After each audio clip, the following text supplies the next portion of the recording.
Good morning, distinguished ladies and gentlemen. Welcome to the 7th edition of CRC Credit Bureau's webinar series, You and Credit. CRC launched You and Credit in 2019 as part of our Sustainability and Corporate Social Responsibility initiative. It is a free workshop and webinar to educate Nigerians generally on the issues of credit and its impact on their financial lives. Today's webinar is themed Improving Access to Credit in Nigeria, the role of fintech companies, and we're honored to have you here with us. My name is Peggy Chukwumanwosu, and I'll be the moderator for the day. Please be advised that we're recording this event and also streaming live on Facebook and YouTube. The presentations and recording would be made available at the end of the webinar. Please use the chat box, send in your questions. Questions can also be shared via our other channels. It is my honor to introduce our keynote speaker and the speakers for the day. Our keynote speaker today is Mr. Chijioke Dozie. He's the co-founder and CEO of Carbon, a pioneer fintech company of microloans in Nigeria, now turned a full-fledged digital bank with a mission to empower all people with the financial access they need to pursue a life of dignity and prosperity. Carbon, a global company with operations in Nigeria and Ghana, provides simple payment solutions, high-yield investments, easy-to-use tools for personal financial management, and empowers individuals with access to credit. All this through its mobile app, Carbon. Mr. Dozie was previously an investment analyst at the International Finance Corporation, responsible for sourcing investment opportunities in sub-Saharan Africa. Prior to IFC, he worked with Zephyr Management LP in the USA and South Africa as an investment associate, sourcing private equity opportunities in Africa and working closely with their portfolio companies. He holds an MBA from the Harvard Business School and an MSc in risk management from the University of Reading. He also graduated with a Bachelor of Arts Economics from University of East Anglia. We have Mrs. Sheyi Bella, a partner at Banwo & Ighodalo, one of the leading law firms in Nigeria. Her core areas of practice are corporate and project finance, private equity, mergers and acquisitions, and fintech. In this regard, she has rendered legal advice to many corporates, including Nigerian companies and multinationals, international banks and financial institutions, and has been involved in some of the highest profile transactions in corporate Nigeria. Although her practice focuses on secured lending and asset finance, the advice she provides to clients cuts across several sectors, including oil and gas, real estate, construction, telecoms, power, and so on. In recognition of her professional work, Mrs. Bella is consistently cited in respective legal directories and professional publications. Some of these are Who is Legal, IFLR 1000, and Legal 500.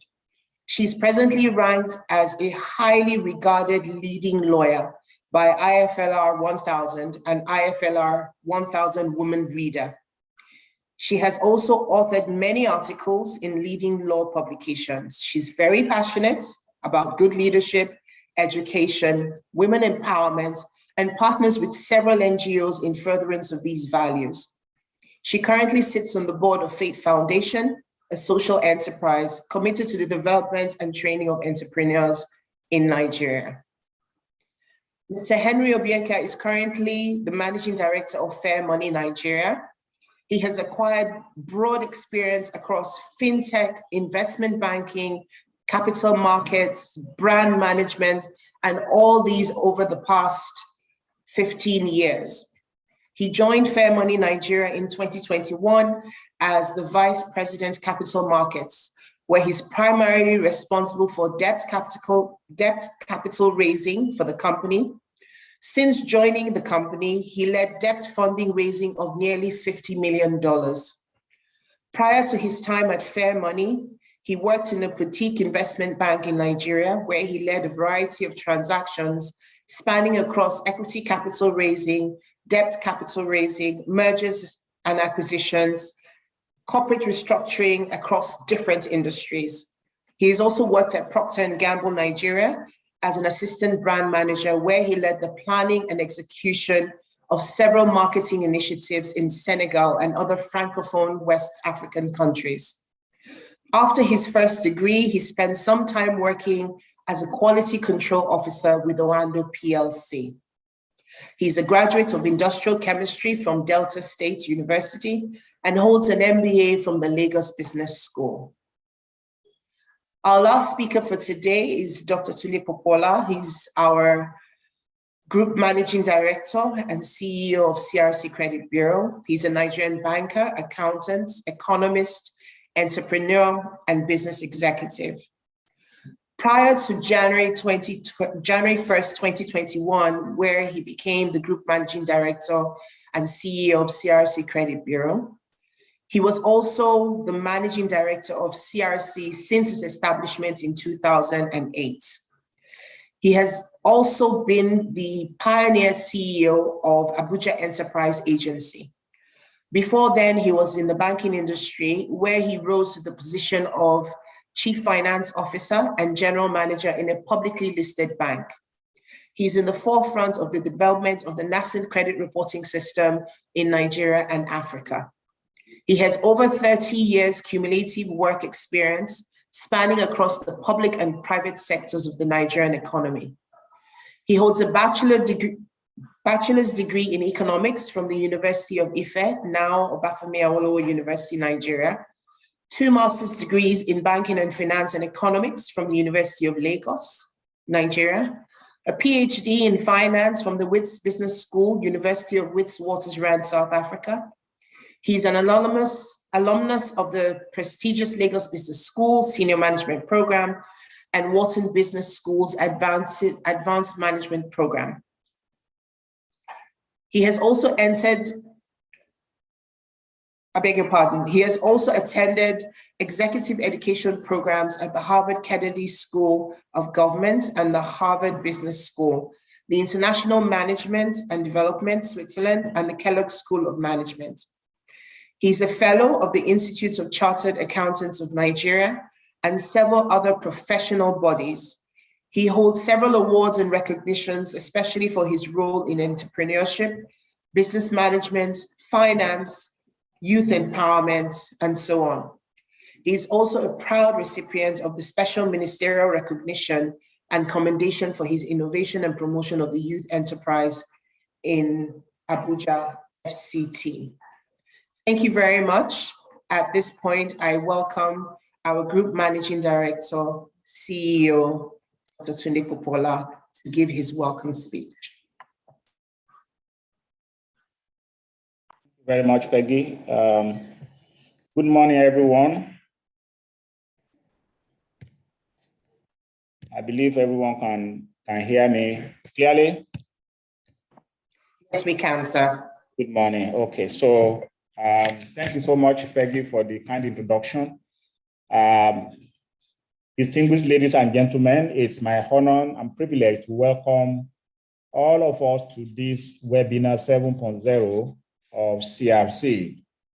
As your chief host today, I'm so glad that a lot of people have shown interest in what we are trying to do today.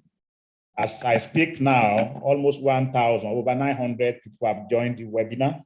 And we're looking forward to thousands, not less than 3,000 people to join us at this session today. So, and that suggests to you the importance of what we are trying to discuss today. This program has been put together under our CSR initiative called Yield and Credit. Our Yield and Credit platform is a vehicle designed to support financial education to the generality of Nigerians. We focus basically on credit education, specifically on financial education in general. And we have, through this platform, been collaborating with a lot of institutions, including the Central Bank of Nigeria, the Bank of Industry, Faith Foundation, and so many other institutions to talk about the concept and the issue of responsible borrowing and the evil of poor loan management. For the avoidance of doubt, and for those of us who may not be so familiar with CRC, I think it's important for me to talk briefly about us. CRC Credit Bureau is the leading credit bureau in Nigeria. It is now a group structure made up of CRC Credit Bureau as the operating holdco. And then we have a new company called CRC Data and Analytics, simply called CIDA, that focuses on data, other data and analytics in the country. We obtained our license as a credit bureau in 2009, and we commenced live operations the same year. And as you can see on the screen, we are an award-winning institution, winning various awards virtually every year. We are a data company, and as a data company, our mandate is to help our country, Nigeria, to experience increased access to credit, especially for consumers and small businesses. And we do this by providing data and relevant information to, lenders and creditors generally in Nigeria, basically a lot of financial institutions. As we speak today, there are about 2,000 institutions that use the services of CRC Credit Bureau. All the banks in Nigeria, actually, all the licensed banks, all the licensed institutions by central bank, but others are in fintech, real estate, telcos, discos, oil and gas, pharmaceuticals, multinationals, and so on and so forth. To our credit, there are over 60 million credit files sitting in our database as we speak today.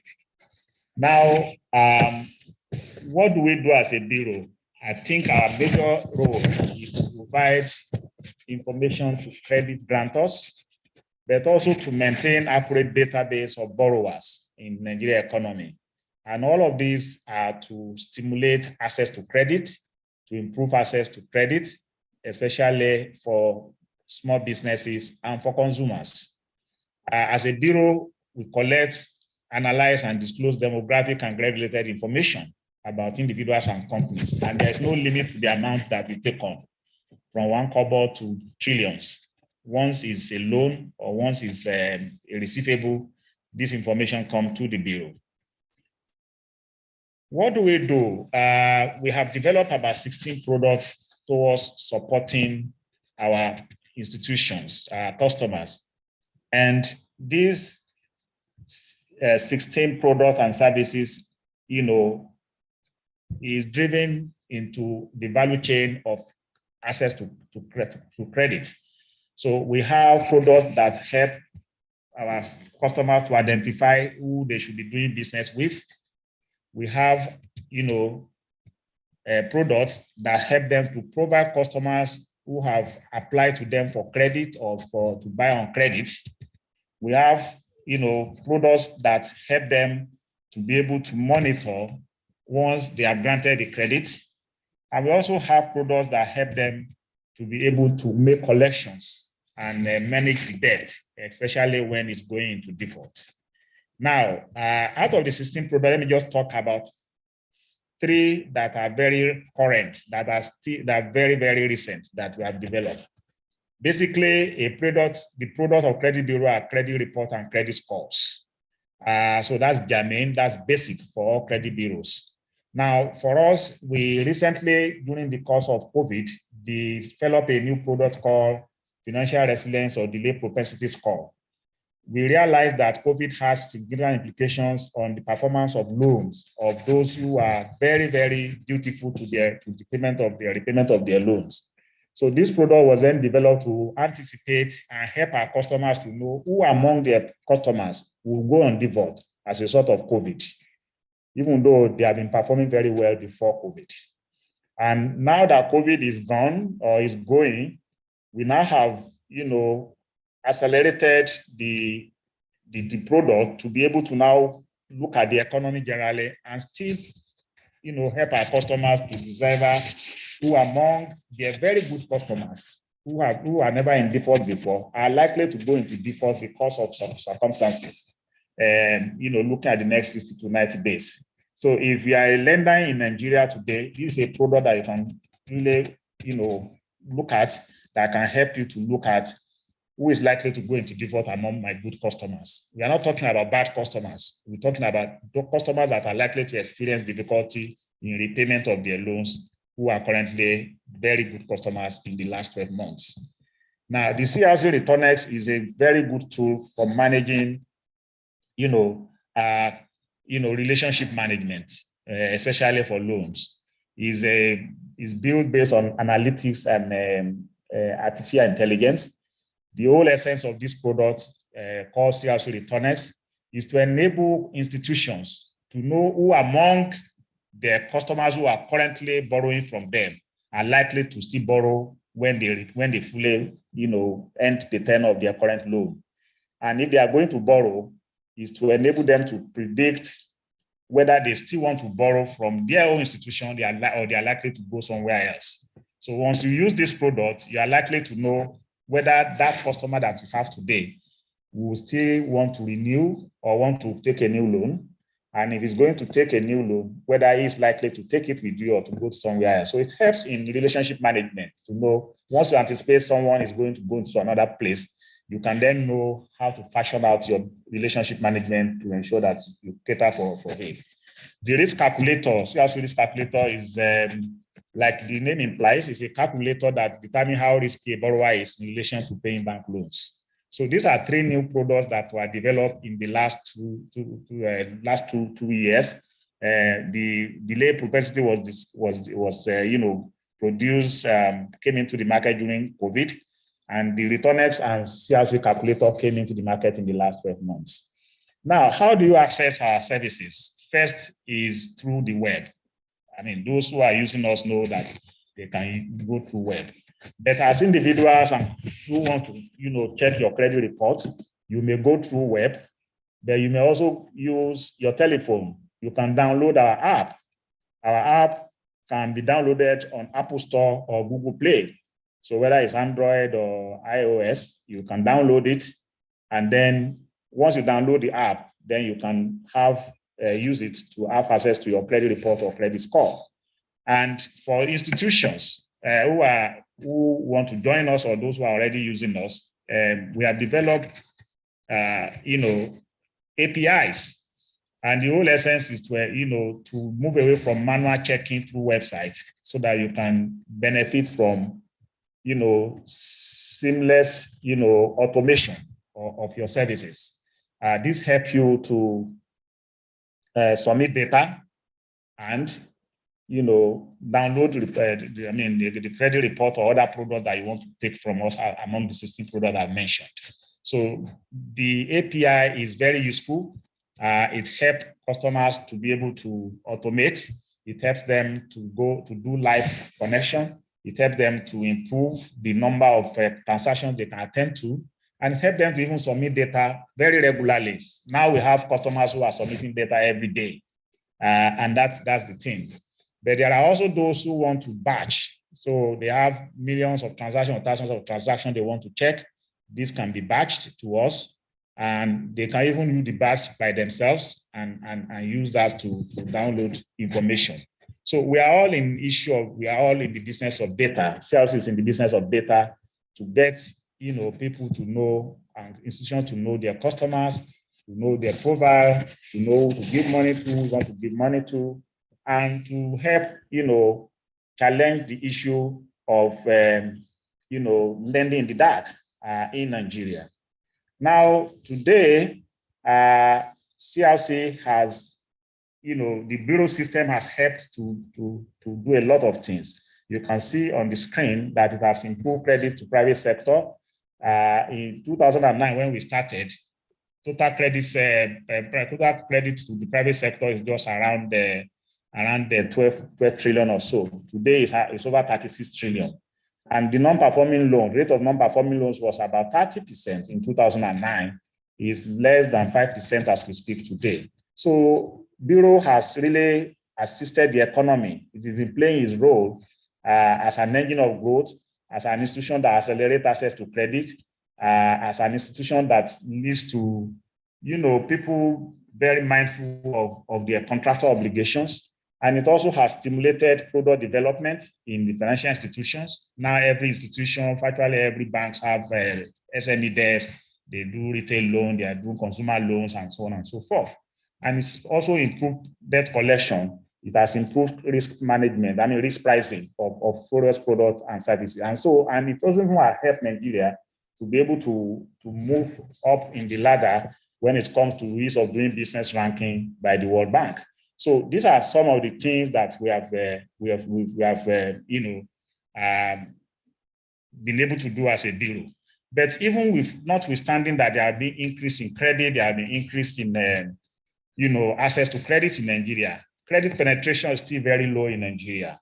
When you compare us with other countries, and I just use Kenya, Morocco, Brazil, and Malaysia here, you see that Nigeria has a 2020 credit penetration, which is the quantum of credit to private sector to GDP. That's the way it's measured. It was still 12%. Whereas Kenya was 32%, Brazil is 70%, Malaysia is 134%. And I just use countries that are similar to us. I didn't use USA or UK or Canada or all those advanced countries. So you see that we are still a long way to go.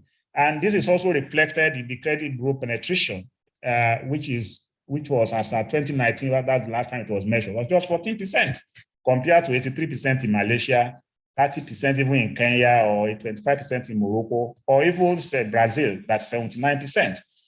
What does a credit bureau penetration show? It shows the number of adults, typical number of adults of bankable age that really have enjoyed credit in their country. And so typically it's still very low in Nigeria, despite all the effort that everyone has been making, despite all the impact that the credit bureau has been able to bring onto the board. And that's why we are here today to talk about one set of institutions that have done so much in recent time to open up the access to credit in Nigeria. Credit market is going through a radical change through the influence of the companies that call fintechs. They are those companies that facilitate online lending through their platform using technology. So the objective of this webinar today then will be to look at the role of these fintech companies in improving access to credit in Nigeria, and what are the roles that we as Credit Bureau can play to help them to be able to do more than what they are doing today. And by the time you see the array of people we have assembled today, you see that they are practitioners, they are fintech companies, and they're legal luminary who's playing so much role in developing, the environment where the fintech can really play very well. So what is a fintech? And I think I should just mention that before I yield the floor to the speakers who are going to be speaking today. These are businesses that leverage new technology to create new and better financial services for both consumers and businesses. And so they include companies of all kinds, and they operate basically in personal financial management. So consumer loan, retail loan, access to small loans, wealth management, insurance, payment solutions, asset management. These are areas where you find them.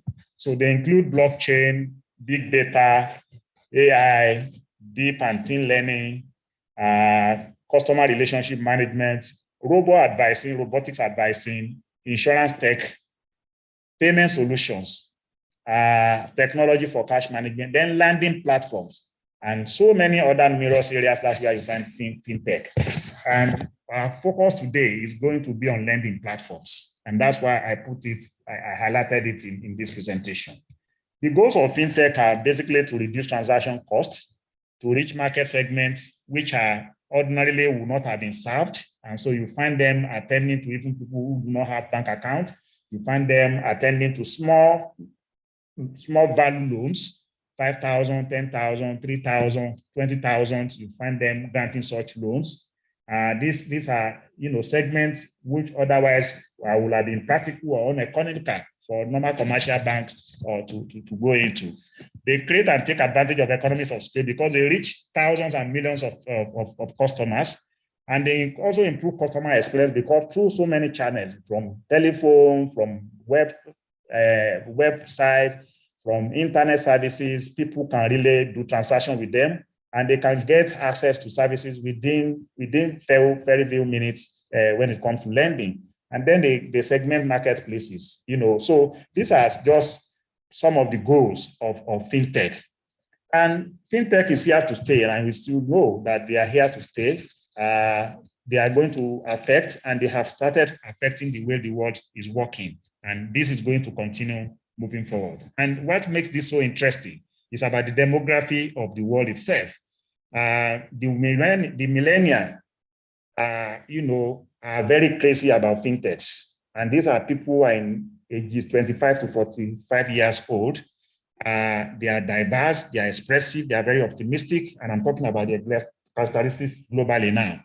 They are more radically diverse than previous generations of old people, those in their 50s, 60s, 70s. You see that they are very agile, they are very technology savvy, they are very optimistic about the future, and they constitute a large chunk of the world population. Almost about 40% of the adult population in the world belong to this category of people we are talking about who will embrace or who are embracing fintechs. Over 80% of them own a smartphone globally. And interestingly, from survey, 90% of them check their smartphone within the first 15 minutes as they wake up. A lot of them, once they wake up like that, within the first 15 minutes, they'll check their phone.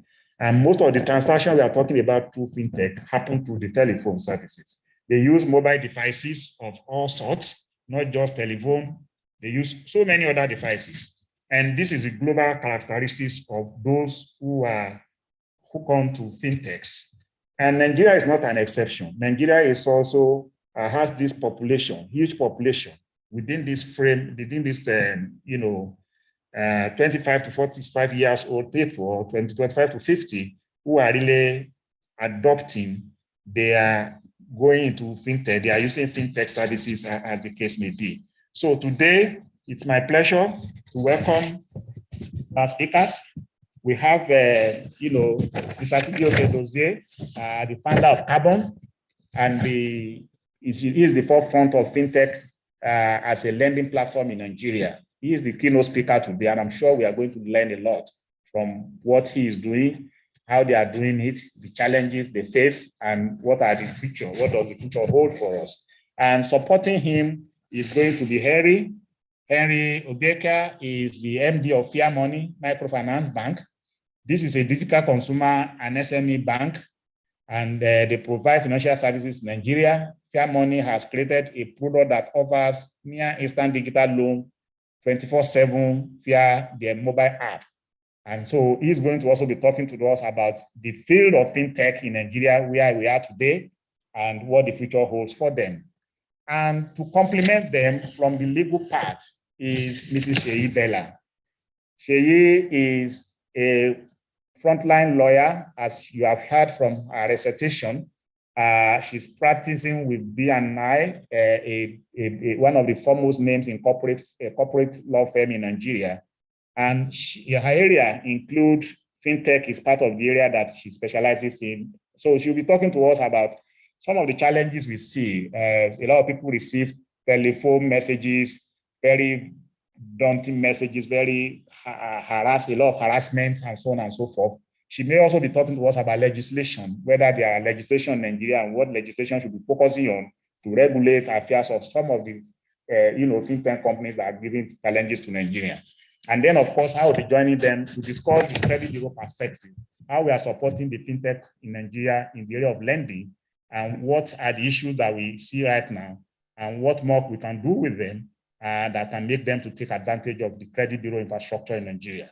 Once again, I want to welcome each and every one of you. I want to thank our speakers, and I think we should go on now to the next stage of our conversation. Good morning, everyone.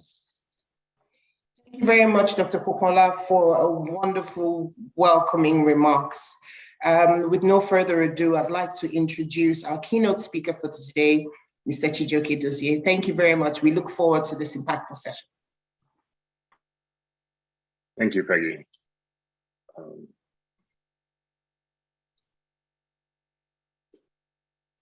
Great. I hope you can all see my screen. Thank you very much, Peggy, and Tunde. So my name is Chijioke Dozie. I'm the co-founder of Carbon.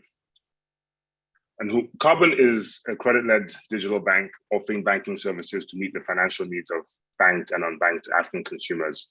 We're an organization driven by a need to solve real financial issues for everyday people. We are operational in Nigeria and Ghana. And as we started off as a lender, and then we have now transformed into a digital bank where we provide not only loans, but savings products, debit cards, transfers, bill payments. So we're a full-fledged bank for our customers. So our journey started actually in 2012 under the name of One Credit. At the time, we only provided one product, which was loans for salary earners. And then it was only in Lagos. And so we had agents who would go out to people's offices and homes and give loans based on, the fact that they earned a salary. So we weren't really focused on, self-employed people at the time when we started in 2012. Over the years, we transformed into One Finance, and we increased our loan limit to over ₦1 million. And we started offering our loans on the web. So customers anywhere could go on our website, fill out an application, and we would give them a loan. In 2016, we were probably one of the first digital lenders in Nigeria, where we actually were able to give loans through a smartphone app. At the time it was an Android, and we changed our name to PayLater. And PayLater could give anyone in Nigeria a loan any time of the day, 24/7, as long as they had a smartphone. And we did that for about 3 years. And then we transformed again to Carbon, where this time, not only were we giving out loans, we added bill payments. So we weren't charging customers to pay bills like banks. Banks would charge ₦100 fee. We weren't charging that. We were making transfers free. And we started offering savings interest rates of up to 15%. Banks were not doing that at all. And then in 2020, when we got our microfinance bank license, we also introduced debit cards. So and also current accounts. So with our current accounts, we pay about 1% interest on our current accounts, and we also have a 1% cashback on our debit cards. So these are the things that we provide as a credit-led digital bank. And just briefly, in terms of our revenues over the years, we don't make the most money, but this is what we've done over the last couple of years. We have over 3 million users. Over 4 million people have downloaded the app. We get about 75,000 new customers on a monthly basis. And one of the things we are pushing going forward is our buy now, pay later product. I think we're one of the only banks that provides a buy now, pay later service, which basically allows customers to spread the payments for goods and services over 3 to 6 months at no cost to them. So it's and our product is Carbon Zero. So as Mr. Popular had said, the majority of the Nigerian population still remains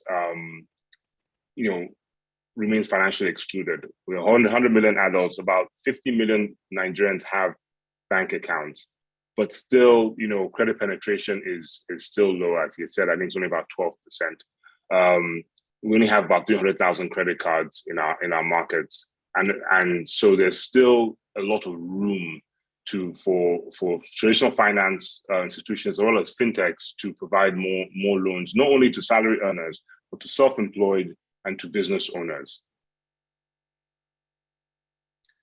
So this is a view of where fintech companies are spending a lot of their time today. As you can see, 36% of fintech companies actually focus on digital retail payments. So your Paystacks, your Flutterwaves, your TMAP, your Kudis, etc. 25% are focused on lending, 19% are focused on payment infrastructure, and 8% focus on savings, etc. So with Carbon, we are in the lending space, we're in the savings space, So we straddle a few sectors. And as you can see, financial inclusion has improved in Nigeria, but again, we still have some room to improve. So fintechs are leveraging technology to improve access to credit services. So when we started a digital service in 2016, one of the things that we could do that banks couldn't do, we could give loans as low as 10,000 naira, actually even as low as 2,000 naira. And traditional banks cannot give loans that low, simply because the cost to actually provide a loan is fairly high. So at a 5,000 to 10,000 naira cost, it's not enough for them to cover their costs of their branch network, their staff, their whole infrastructure.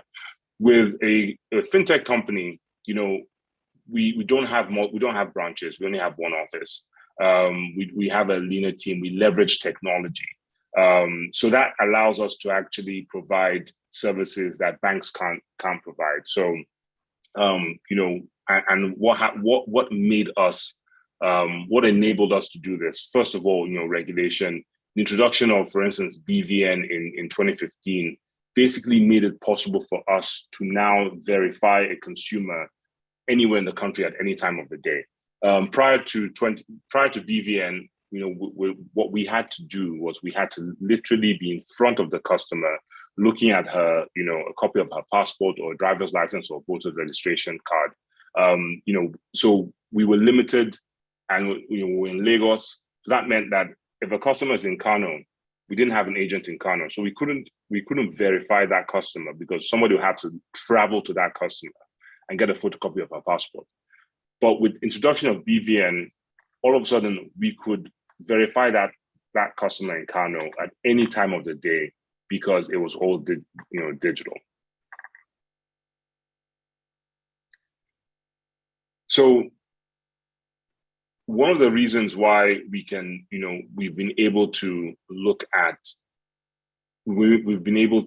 service a lot of customers that banks can't do is the use of technology. So, with a smartphone, a lot of the digital lenders and digital banks, what we've been able to utilize is the information on customers' phones as one of as an alternative data source. So typically a bank would look at just your bank statements, your credit reports.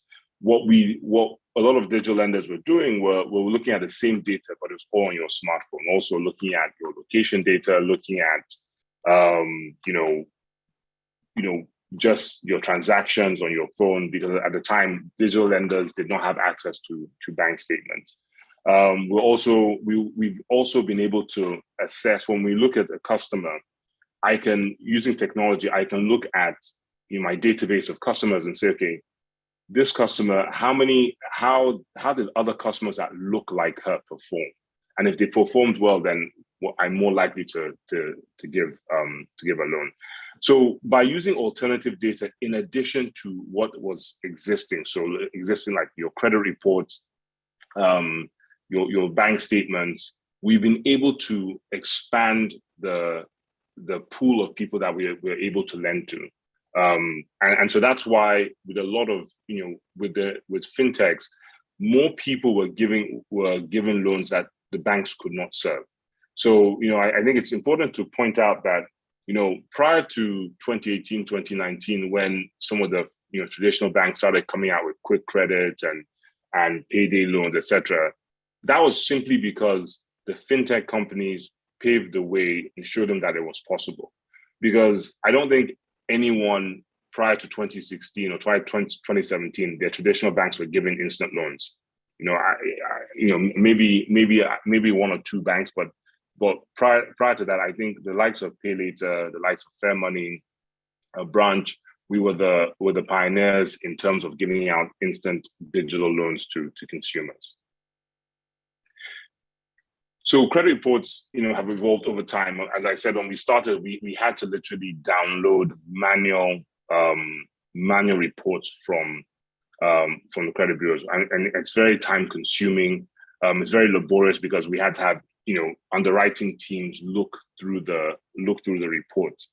But over the years, one of the things we've been very grateful for is the level of investment the credit bureaus, including CRC, have done to evolve with their customers.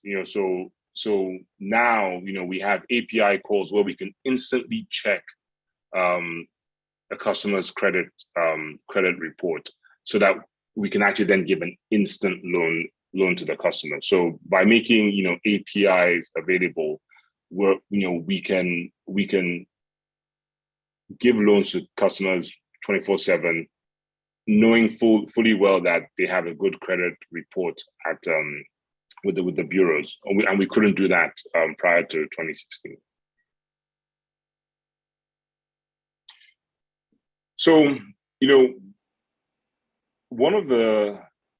I think there's a lot of opportunities and challenges that facing credit bureaus that could actually help boost access to credit. So some of the opportunities are, for instance, a real-time update of credit status. So if I can generate, if a lender like Carbon can generate, we can get data on a customer. One of the things we should be able to do is update that customer profile instantly as well. I think one of the biggest complaints we get from customers is, I paid back my loan, but it's not updated yet. We have updated that, but I think there's sometimes a 7-day cycle, or it's updated once, on a weekly basis. But yes, the customers want to have their reports updated instantly, but they have to wait 7 days. And I think that it would be beneficial if it could be instant.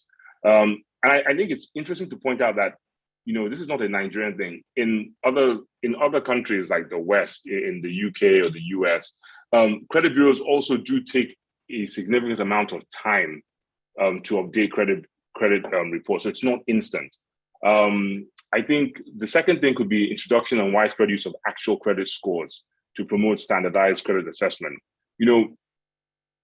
If I use the UK, or actually I even use South Africa, if a customer has a score of, let's say, 700 out of 800, that means that customer is a good customer and should be availed loans. That number alone will determine whether a customer would get not only whether they would get a loan, but also how cheap the loan could be based on her credit score. I think the opportunity of making credit scores widespread in Nigeria is that it will make decision making quicker for digital banks like ourselves, because all of a sudden we would know that, okay, she has a score of 750, she's a very good customer. What we still have to do today is we still have to look at her credit reports, look at her bank statements to see whether she's paying back any other loans, to see whether she can actually afford the loan that she wants to get. So that takes a lot of time for us, and it also limits who we can also lend to. And I think one of the big opportunities of credit scores is, I think we can make this widely available, not only for financial decisions, but also for, if you want to rent a house, or if you want to get employment. I think credit scores need to be used in more of our daily lives, so that, if they gain acceptance, then maybe we don't have to prepay for everything. Why should anyone pay 1 year upfront for rent? A lot of people can't afford to live where they want to live because they would have to pay upfront. But if all of a sudden your landlord knew that, okay, you have a high credit score, I'm going to give you, you can pay monthly, then it increases affordability. And I think so that's an opportunity for us to make credit scores more widespread. And then I added gamification in terms of, alerting customers when a financial institution has pulled their report or when their status has changed. So imagine if a customer now knows whenever someone has done a credit check on her, or if, she's late on a payment and her credit score or credit report has deteriorated, or if she's paid on time and her credit score has improved. It'd be interesting for her to, to see that. And then it also means that she's more mindful to making sure that her credit report or her credit score is good and it's, up to date. The challenges include, cost. I think, this is more for the credit bureaus, and this is probably an argument I'm going to use when I'm trying to renew the fees I pay to the credit bureaus. A lot of the digital lenders, the average loans are still under 20,000 naira. In fact, 10,000 naira is probably one of the average loans. If a lender is charging 10% for a loan of 10,000 naira 1 month, now customers are saying that's very high, but at 10%, that means that the lender can only make maximum of 1,000 naira in interest. Now, if that lender is doing what they should be doing, that means they should be checking 2 credit bureaus. And if the 2 credit bureaus are charging 50 naira each, that's 100 naira. That's 10% of their cost of their potential revenue is going to a credit bureau report. And what we still see is that the vast majority of customers are not on the credit bureaus. So I've just paid, I just paid 100 naira for a report. Even if the customer is actually in the credit bureau, it's but they've paid off. It's still 100 naira that a digital lender has to pay, and that's assuming that there's no default. Now, some of the bureaus have great schemes where you don't pay, they won't charge you if there's no hit, if the report is not in their system. But still, these are the considerations why some lenders still do not use the credit bureaus because of the cost. And the challenge is if a lender does not use the bureau, and when I say not use the bureau, they check for a customer, but they don't report back. A couple of things happen. One, it denies a customer who has paid back well of having his or her report updated. So that means that if you go to lender A and you take a 20,000 naira loan or 100,000 naira loan and you pay back well on time, now you want to go to lender B. If lender A does not report your performance to the bureau, when lender B checks the report, there's no history. And lender B will now say, okay, you're maybe you're a high risk customer, so I'm going to give you a loan at X%. That's very high. So it's important that all lenders,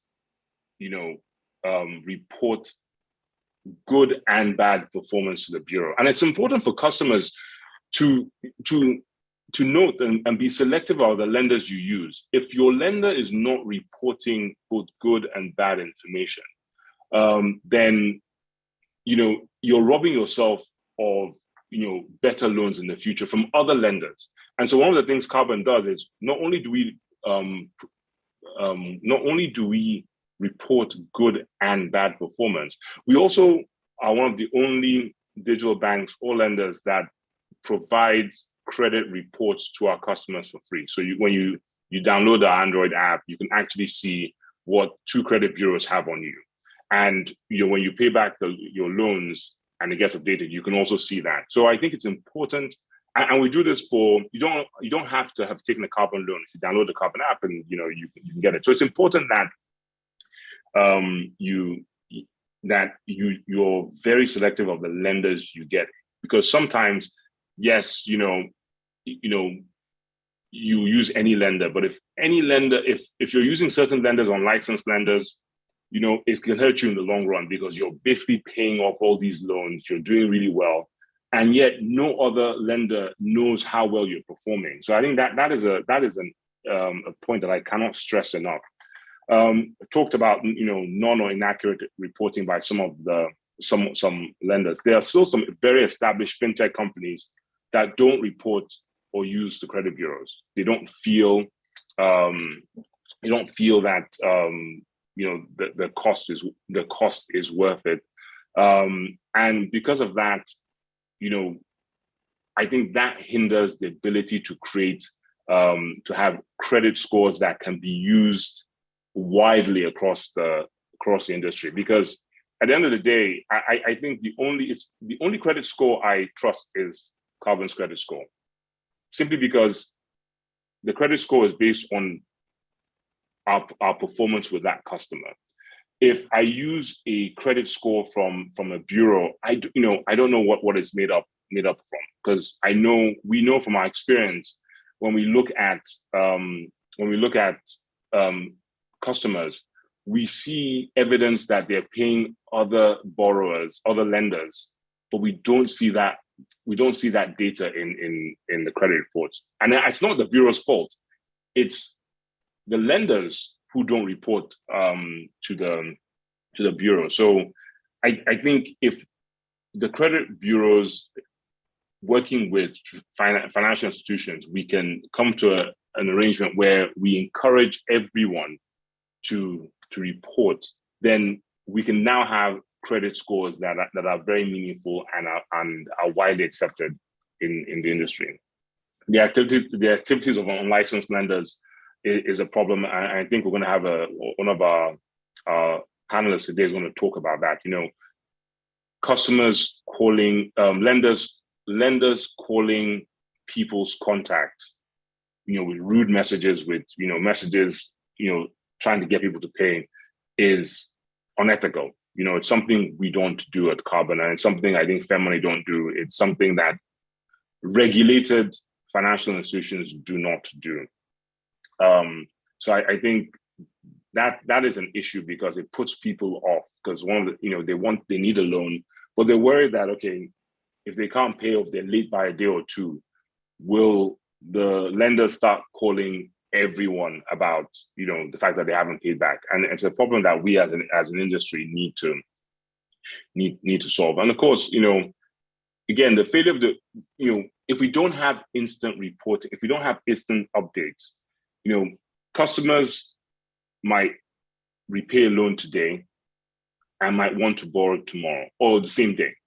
And if it's going to take a week for the bureau, for the report to be updated, the next lender might still think that they're owing money, and it might hurt them from taking a loan. So these are some of the challenges that we need to work on to hope to extend to improve the environment for us for more credit to be granted in the industry.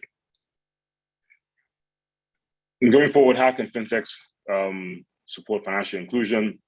Again, more involvement from telcos and banks. I think more involvement from other players in the industry that could use credit reports, and also could provide data. Increasing microcredit access. One of the reasons why loans are expensive for some customers is because the cost to assess a loan is high, especially when for pure play digital lenders. And when I say pure play digital lenders, I mean these are lenders that only give out loans. So they don't have customers' deposits. It's very difficult for them to assess customers, and it's expensive because they don't have any other history. They don't have transactional data. They don't have the deposit data that banks have, or fintechs like Carbon, that's a digital bank. We now have, we know what our customers are paying in terms of their bills. We know what customers are paying. We know how much customers are deposits. We know what customers are using with the Carbon debit card. So we can form a quicker and cheaper view, because we're using our own data now. So we're not only just relying on credit reports, or we're using open banking platforms like Mono and Okra or My Bank Statement to get other data. I can actually use the data I generated internally to make a decision. Regulation, I think the central bank has been very helpful in some of the initiatives like BVN in making in making granting credit easier. And I think also by them encouraging open banking, they've also widened access. And obviously they can do more, and we want them to do more. One of the things that would be good is making regulation, making it easier for fintechs to get regulated by making licensing appropriate for the size of fintech companies. I think would be useful. And more innovative or simple solutions. Increasing smartphone penetration will allow us to reach more users. Innovation around USSD-based fintech solutions will help also increase usage. And one of the things, buy now, pay later, by embedded finance solutions. So basically, by making finance available even for everyday transactions. So you want to buy a fridge, you go to your local shop, and if you're able to spread the payments over in several payments, that's also credit in a way, and that increases access, because all of a sudden credit is not only just about I wake up in the morning and I want a loan. It's going to your children's school and then being able to spread the payments of your school fees, or going to hospital and having to spread the payment of your surgery. That also helps in enabling credit as well. And finally, this is just myself and my co-founder, and just connect with us if you want on Twitter. And thank you very much. And I hope I really enjoyed this, and I'm happy to take questions.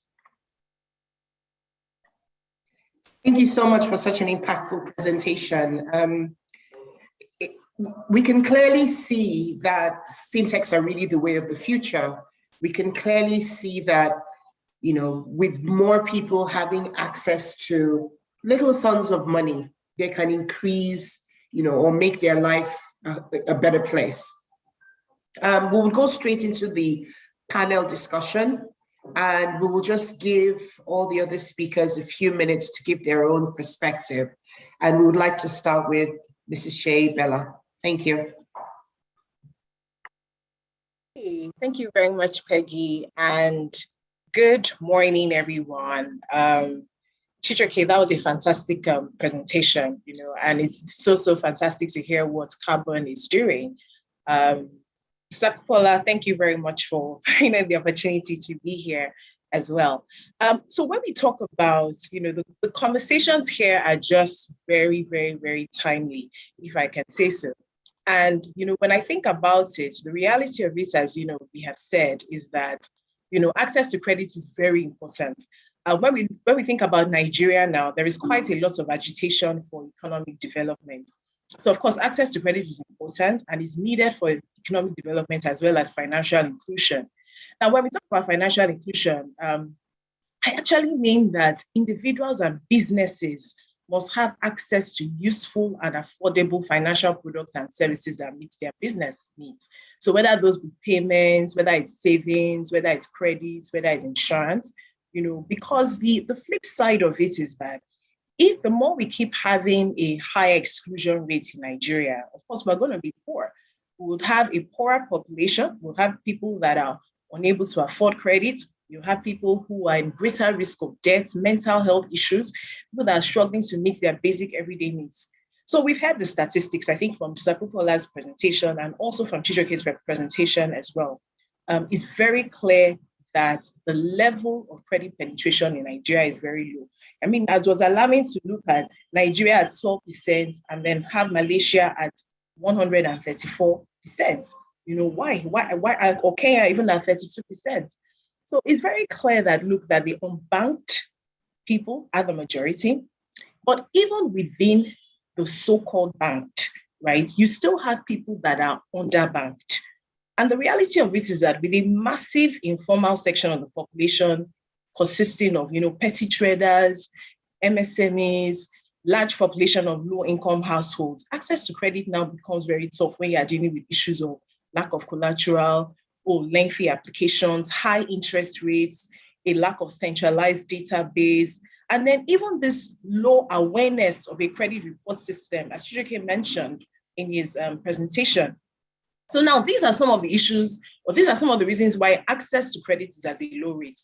But you see, these problems have really contributed to making, the financial sector very ripe for disruption. And hence, of course, you then now had intervention of fintech companies in this space who are basically just deploying technology to deal with these issues. And as they're doing this, we can see that the numbers in terms of financial inclusion is increasing.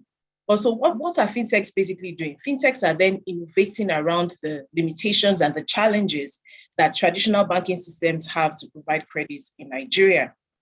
And basically by doing that, they're then closing the gap, right? Now, what we then say is if fintech is transforming the financial landscape in Nigeria, right? The reality of it is that it also presents risks that require regulation, and not just any type of regulation, but updated regulation, supervision policy frameworks. So for instance, an increased reliance by financial firms on third parties for provision of digital services, maybe even cloud computing, can lead to a new form of systemic risk. And again, as I say, the emphasis is on updated regulation because it's not as if there hasn't been regulation at all. But the question is, are these regulations current? Are these regulations, dealing with kind of issues that, come up as a result of this disruption, as a result of this innovation? So more importantly as well is how can we even increase consumer awareness of the rights that are given to them by these kinds of regulations so that they're not exploited? So when we think about it, cyber crime, for instance, or cyber risks have always been there. They've always been there. And for cyber risk, of course, you have cyber regulations that have always been there. There's always been anti-money laundering regulation.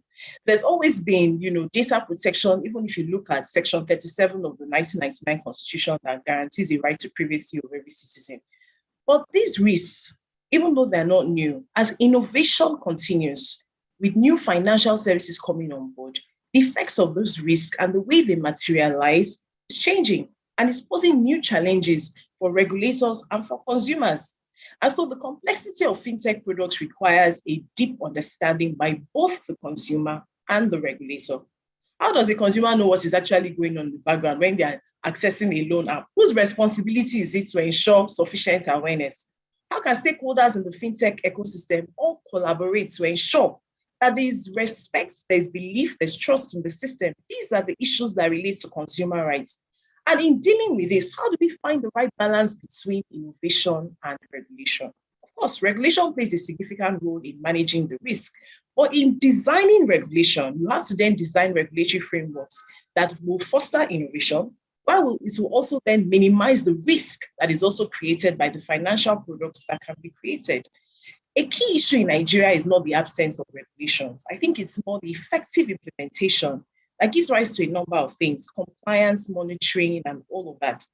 I'm hoping that in the conversations this morning, that we can touch on regulators in the fintech space. I'll be happy to, go into a bit more detail, speaking about regulators in the fintech space, and also the regulations that particularly affect consumer credits and online lending, so that in that way, consumers are very aware of their rights and very aware that indeed there might be regulations as well that also deal with some of the issues that they are also experiencing.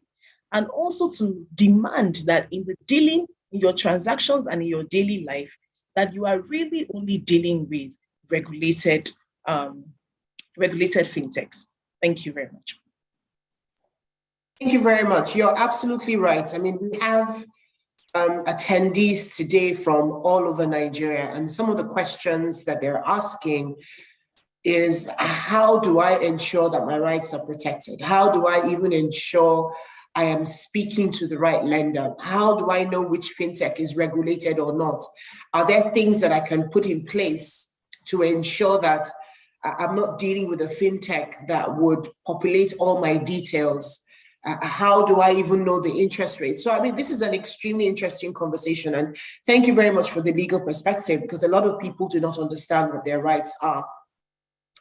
Mr. Obieka, can you please, tell us from your experience, what has it been like, not just in other markets where Fair Money operates, but even in Nigeria itself? Thank you very much, Peggy, and good morning, everyone. So, very good presentations from everyone involved. Right. So, before I speak to your specific question, I picked up a copy of this state newspaper. Sorry for the adverts. This state newspaper this morning, and one of the first things I saw was a statement from someone at the UN talking about how we are not on track to meet the Sustainable Development Goals for 2030. And for me, it was very instructive, and it was like, it's perfect for this because one of the goals relates to getting people out of poverty and improving access to financial services and financial solutions.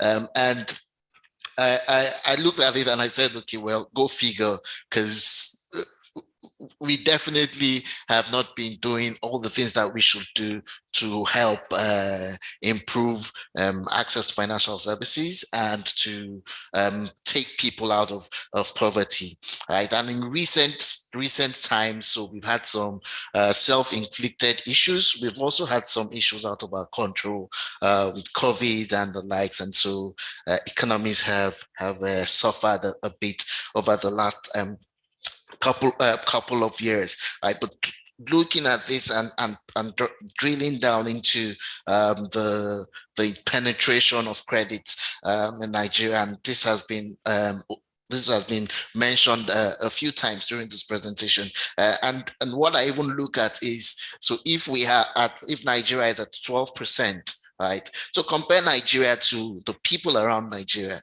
The sub-Saharan Africa penetration is 3 times Nigeria's penetration for access to, or for credit to the private sector. So it clearly states that within our partners or our peers close to us, we are a long way behind, right? And so what have players like Fair Money tried to do, and this is speaking to your question, it's understanding that a major issue with respect to financial services from the people that we interact with. One of the major primary pain points is access to credit. And so when we started the company, and similar story as Chijioke apologies. As Chijioke has said, we started looking at what's the major pain point for the customer, and that was access to credit. And so Fair Money started primarily as a digital lender, providing credit to some of the underbanked and unbanked. And what we saw is a lot of people that were giving credit, a lot of them were accessing credit from a formal institution for the very first time. And that sort of like enhanced or made us believe even more in what we are trying to do in providing access to financial services. And so what we've seen and what we've tried to do is rely primarily on technology to help us scale as quickly as possible and help us reach more people. To provide some context, so on a daily basis, we disburse about 10,000 loans on a daily basis. Think of that figure and imagine that you were going to do this using your traditional banks. How long will it take you to process 10,000 loans in a day?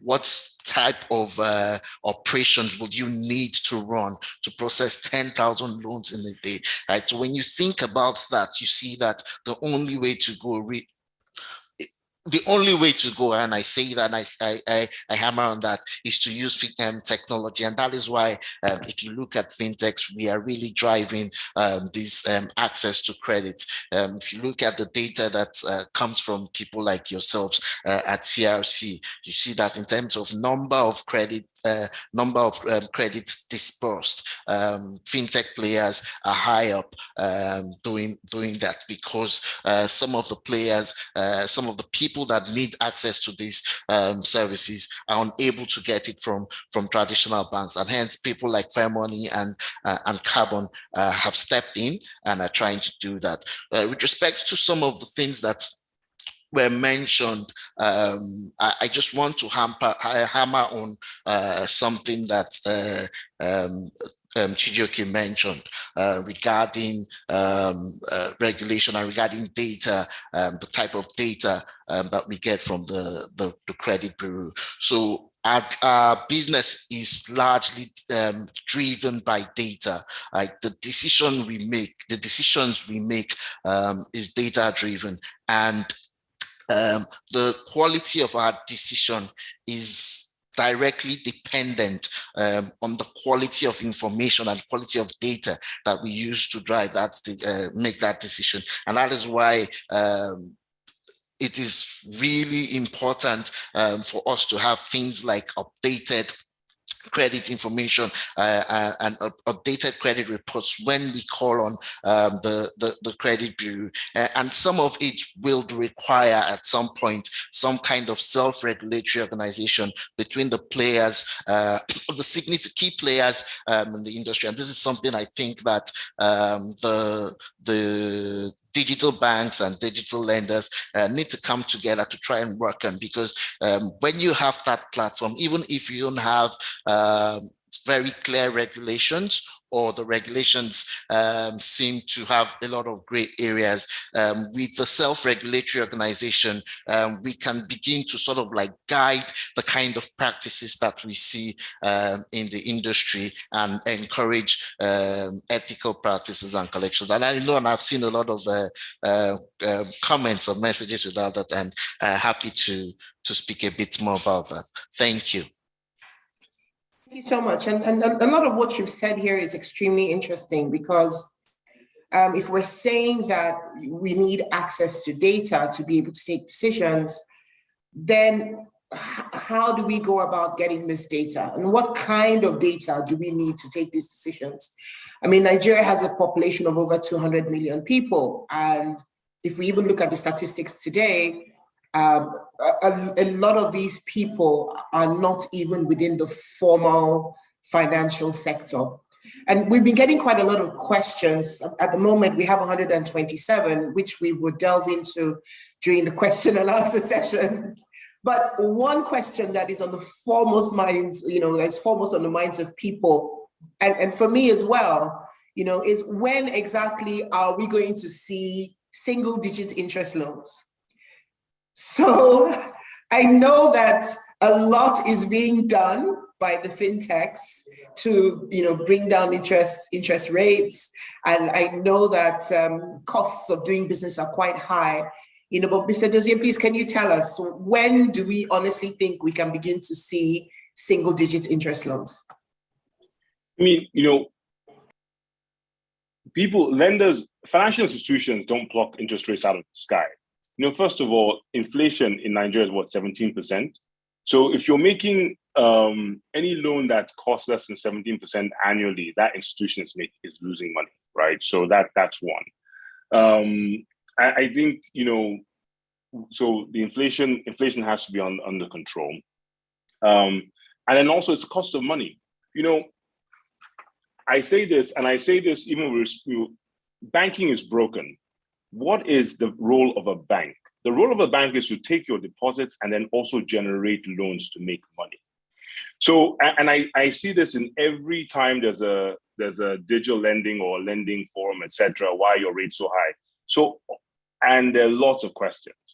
So the question I have for everyone on this channel is, why aren't you transferring that outrage to your bank that you've banked with for 20 years that still hasn't given you a loan? You come to Carbon, you come to Fairmoney, etc. We gave you a loan instantly, but your bank that you have been banking with has not given you a loan, right? That's the outrage you should have. And secondly, okay, the banks and so banks take your money and they pay you less than 1% a year, if that, right? And the bank will then give it back to you maybe 27%, right? So their cost is practically zero, and they're making 27%.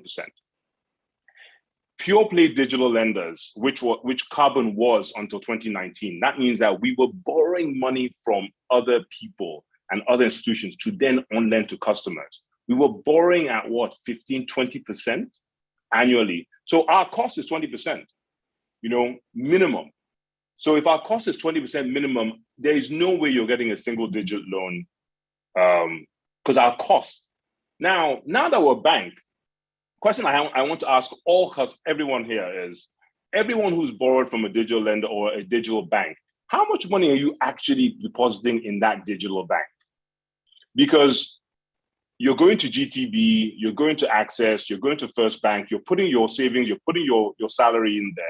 Those banks aren't giving you loans. You're coming to a digital bank like Carbon or Fair Money, and you're complaining about our interest. Meanwhile, you've got all your money in that bank. Now, if you gave me your money, I'll pay you 1%, but I could also give you a cheaper loan because now my costs are cheaper. So, I understand people's frustration, but, charity begins at home. You cannot bank with somebody else and expect somebody else who you don't have a relationship with, a meaningful relationship with, to give you a cheap loan. Go to your bank. And, we're here, Henry and I are here because we exist because banks didn't give loans. And it's only because of our existence that banks are now responding. So I think for the question I want to ask everyone who attends is, do you have a Carbon account? Do you have a Fair Money account? How much of your income do you put in our accounts, right?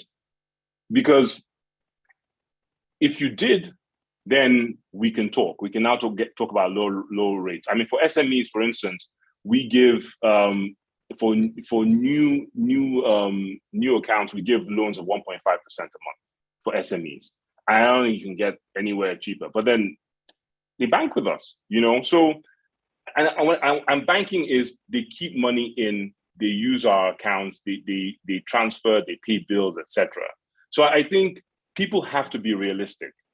And I think, when you look at the industry and some of the other fintechs, there's a lot of hot money in terms of investors coming in that subsidize some of their decisions. But, now that we are sort of walking towards a global recession, people now have to make money, and people have to cover their costs. So if you want a low interest rate, I think you should ask for everyone. If you keep your money in a traditional bank, you need to go to your retail relationship bank and ask, why aren't you giving me a loan, right? And if they give you a loan, why aren't you giving me a cheap loan? Because you're paying me 0% interest. But for the fintechs, if you're not banking with us, and I mean really banking with us, you must have our debit cards, you must deposit money, etc. You can't, we need to raise that money from somewhere, and that money has a cost. So that's that's a long answer to these questions, but it's something that I really wanted to stress, because I see it keeps on coming up, and until people realize that if you don't bank with fintechs, especially the fintechs that can take deposits, then our costs are always going to be high, because we're going to have to go, borrow from other financial institutions. And that has a cost. But if I'm borrowing from my customers, I'm borrowing at 1%, then yes, I can turn that around and give you a single digit loan, because my costs are also single digit. But if my costs are double digit, there's no way you're going to get a single digit loan, because I'll be out of business. Mr. Biake, you wanted to this? Hand this up. Yeah, thank you. Thanks a lot, Chijioke. That was apt. And also just to add, guys, that so the interest that we charge right? It's a function of multiple factors, right? And as Chijioke had said, some of the banks, it's impossible for you to get loans from them, right? But what we also do is we also even give you unsecured loans, right? So that's what, that even is on a different level and a different risk level versus your traditional loans that are asset backed, that tell you to bring your grandmother and this and that. So you need to also think about it from that that point of view. And the truth of the matter is, because we give out unsecured loans, right, from a reporting standpoint, the moment we give out these loans, right, we're already making provisions, certain provisions. And by the time you put all this together, it becomes the cost of running the business and the cost of maintaining and administering the loans becomes significant, and this all feeds into the rates. Plus, you also need to source the funds from somewhere, right? So when you put all this together, this impacts the rates. But what I think is, going forward, as we begin to get more players in the industry, as we begin to get more access to capital, because the place where myself and Chijioke goes to look for money is different from the place where GTB or First Bank will look for money, right? And the cost is significantly different. So by the time we get closer to accessing the capital from the as much as the or as low as the traditional banks do, then we can now begin to transfer some of those savings to the customers, and then it becomes more, it becomes friendlier. But you need to take into consideration the risk levels of the loans that we are giving, the cost of getting the capital, as well as some other factors. Thank you. Thank you very much. It's actually interesting because a lot of people in their minds, when they want to borrow, they go to fintechs, and when they want to deposit money or save, they go to traditional commercial banks or microfinance banks. I'm not sure it's really in people's minds that you can actually do both. Why do I have two separate institutions if I can just have one as my main or primary banker or provider of financial services? Dr. Popola, I would really like to know, and I'm sure everyone here as well, the attendees would really like to know, where exactly do credit bureaus fit into this?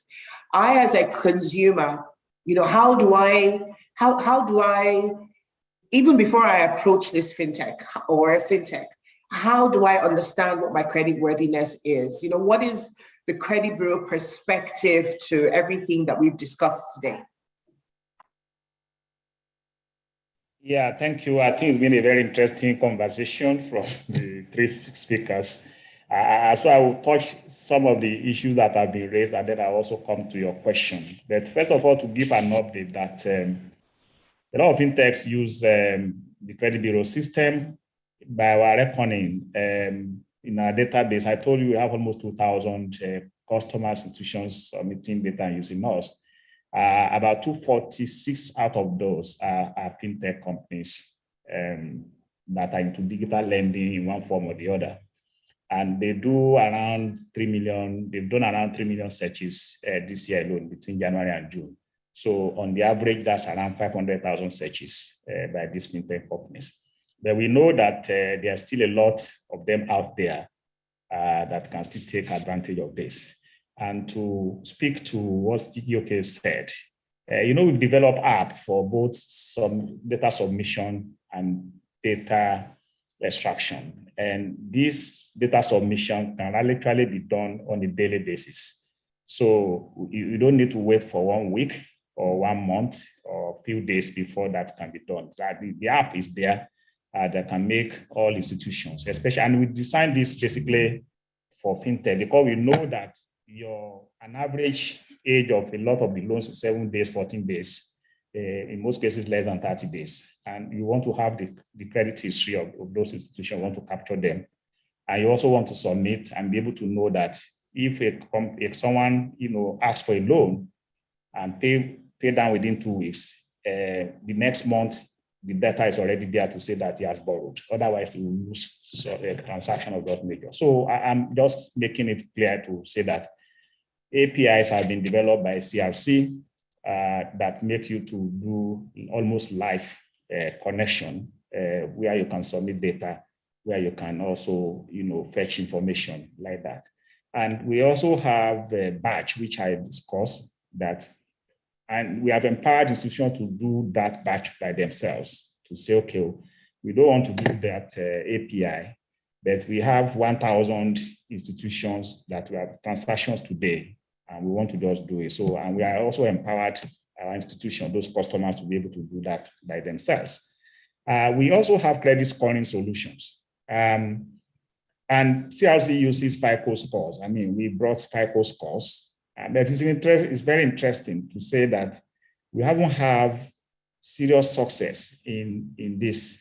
We have few institutions using it. We have very few fintechs also using it. We also have some very few fintechs using market intelligence products to say, okay, how are we doing in the market on this particular product? What's the total market for this product that we have? And what's our role? What's our rank in terms of this? So we have data that can help, market intelligence. And this core solution is actually what we are trying to push now to ensure that instead of looking at quantum of data, 74 items of data, why can't you just adopt the scoring solution? And then you can then, as an institution, have an in-house policy as to threshold of who you want to lend to, and then your application, your app can even be situated to say that. So anybody below 500, once that application comes, the score says 500, reject. Within 1 second, that decision is made. If it's 700, yes, accept, and that decision is made. So that way you can do a huge volume of transactions every day. And so this is what we are recommending. Maybe we need to do more promotion activities for both the updates using the usage of API and then the adoption of credit scores. Even the other one you mentioned in terms of opportunity, we have what we call credit monitors, credit alert. Someone needs to pay only 2,500 per year. I think it's 2,000 or 2,500 in a year. And every transaction that goes through us, that comes to us, you get an alert immediately. If they check on your credit report, you get an alert. If you make a payment, you get an alert. If there's a change in classification of your loan, you get an alert. And see this like a one-off payment annually for people to have access to that product.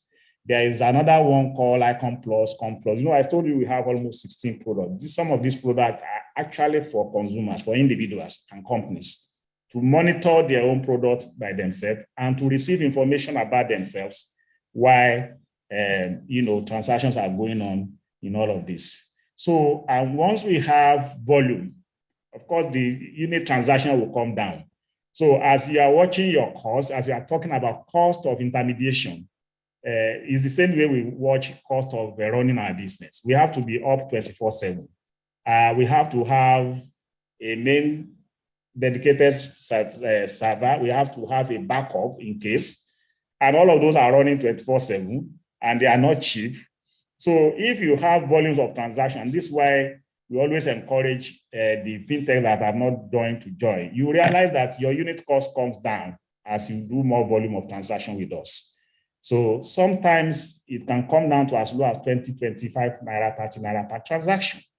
And I guess that way, it will not be too high as a proportion of your total cost of those transactions. Then, so for the general public, you have opportunity to leverage on going to our website and download your credit report, pay for it. There is even opportunity for you to do one free credit report in a year by law. So when you go to CRC Credit Bureau, you can just download, you can go there, you fill your form, and then you request for it, and you get it within minutes. If you want to now do more, then you pay for it. And like I've said earlier, you can even do that on your phone. Just download the CRC mobile. It's an app. And through your phone, then you can buy either the credit report or the credit score, or you can leverage on the credit alert that I mentioned, wherein once you subscribe to it, you don't need to worry yourself. Once there's a transaction going on, there's anything about you that anybody has done, you then get an alert to that effect. So these are just few things I want to add. I don't know whether I miss anything, Peggy, from what you asked me to do. No, thank you very much. You covered everything. So what I hear you say is that it is really important for fintechs to adopt the APIs, because really with that, not only can they generate reports seamlessly and take decisions within nanoseconds, but then they can also submit data. And we have quite a lot of feedback in the chats where we have some people that are saying that they have taken loans before. However, they've not, they've checked on the credit bureaus and they don't have a credit history, but they have taken loans with one or two banks before. And so the more we get people, my understanding is that the more we get institutions to start submitting data with the APIs, then more people can come into the credit bureau platform. Am I correct? Yes, clearly. So the bureau is a data center, is a repository for credit data. And so the more comprehensive, the more absolute. And I know that Chijioke, Henry, all of them are also looking for big data, looking for more inclusive kind of information. And the good thing about Nigeria law relating to bureau system is that all lenders and creditors can submit data. It's not just banks. So that's why you see us that we have information about discos, so all those information about electricity consumers, we have them.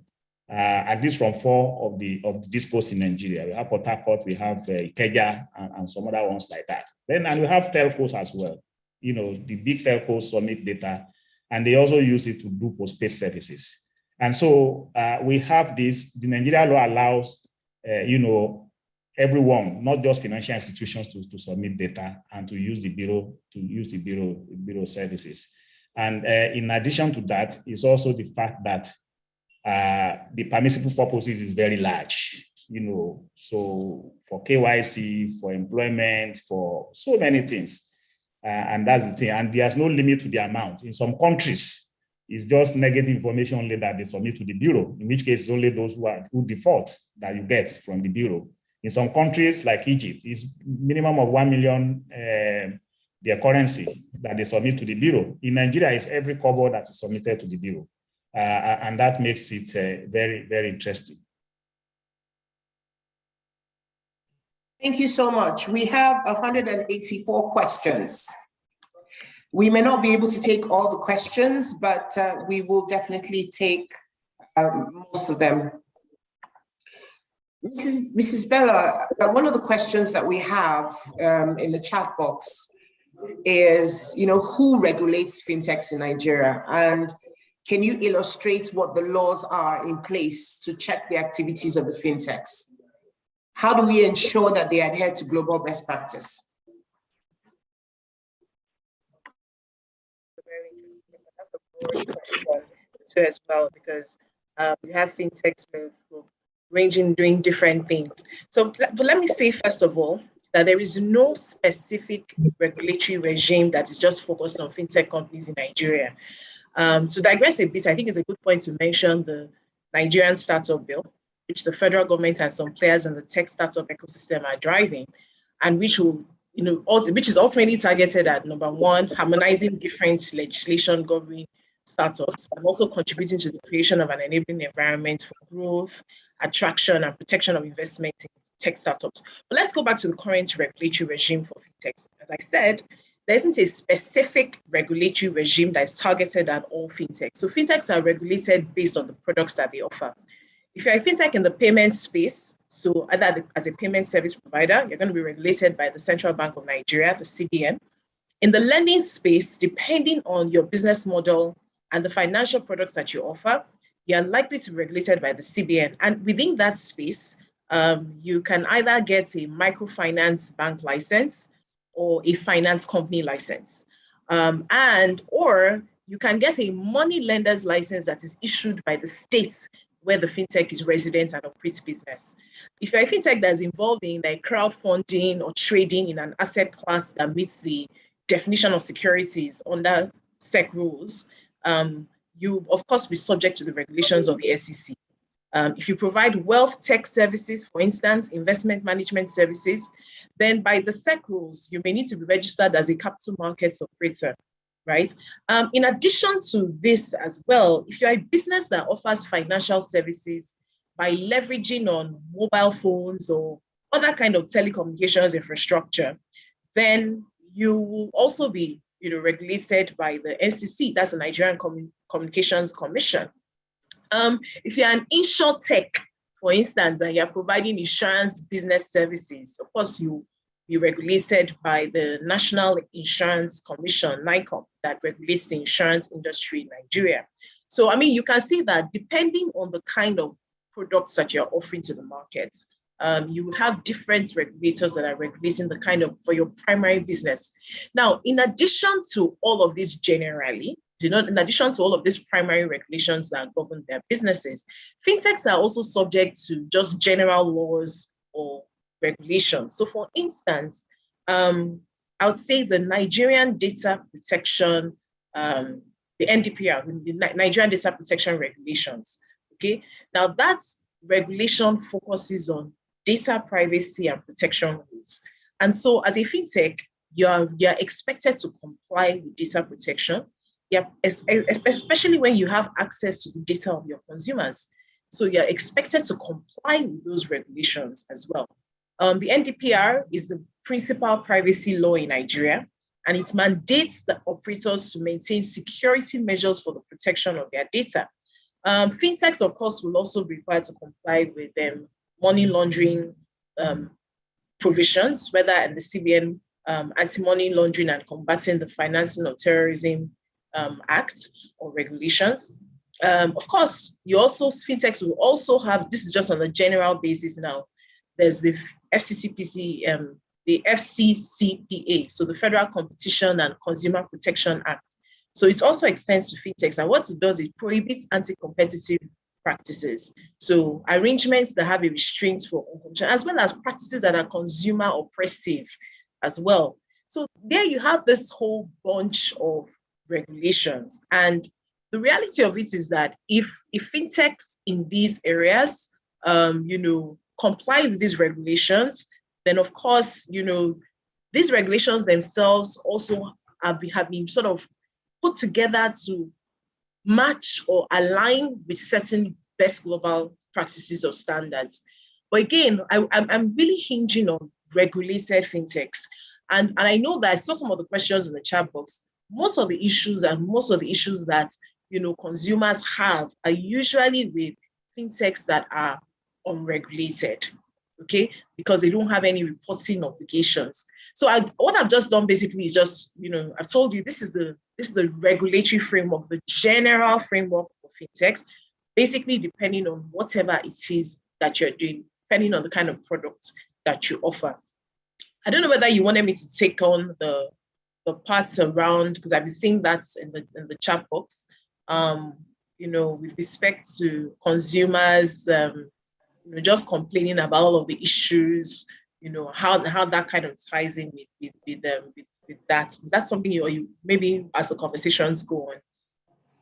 Yes, but while we're still on this matter, if I find myself, because we have a question in the chat box, and someone has found himself with one of the unregulated fintechs, and his information has been shared across his contacts, even though prior to this time he was a loyal customer of that fintech. What are the possible things that he could do to ensure that he doesn't get himself into that position?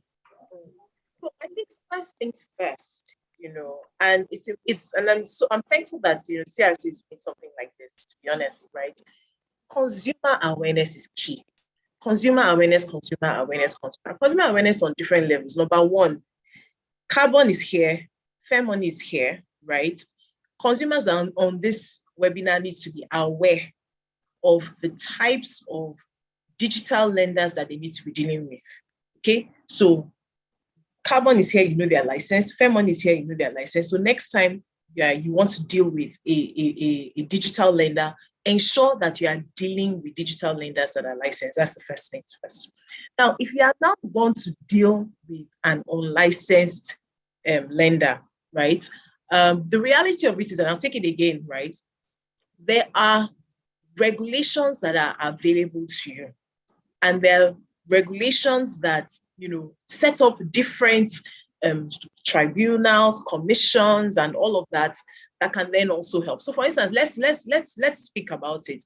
And in speaking about consumer awareness again, you know, the fact that many people who are dealing with these digital lenders, you know, don't even know about this also is telling on even the regulators themselves. So, for instance, you have the FCCPC. So that's the Federal Competition Consumer Protection Council. Okay, and the FCCPC actually in November 2021, right, they set up a joint committee of regulatory agencies to tackle violations of consumer rights. And the agencies that are involved in this are, of course, the FCCPC, EFCC, the Central Bank of Nigeria, the National Human Rights Commission, you know, all of these agencies coming together. So what I would say to the person who has unfortunately dealt with an unlicensed digital lender, right, you have to make a complaint. You can make a complaint to the FCCPC. I know that the FCCPC has a complaints desk, specifically, not just a general complaint desk, but specifically for this type of issues. It's Lenders Task Force at fccpc.gov.ng. They have a special email address. I'll say it again, Lenders Task Force at fccpc.gov.ng. And the FCCP is actually very, very, you know, responsive. There's so many instances of when the FCCPC is acting, it acts in concert with the central bank. So once you make this kind of complaint against them, they usually investigate it and then ensure that the bank accounts of these individuals are frozen, you know, working together with the Central Bank of Nigeria. So you should definitely, number one, be aware of the kind of license. Only borrow from a licensed digital bank or a licensed lending company. And if you deal with a unlicensed lending company, then you have to be ready to go and report them and go and make complaints and ready to bring an action. The FCCPC, of course, has a consumer protection tribunal and even NITSDA so as well. So NITSDA is also the Information Technology Data Protection Agency as well. They also, you can make reports. You can report this unlicensed company, and they are generally very, very responsive because they are trying to ensure that you put these things away.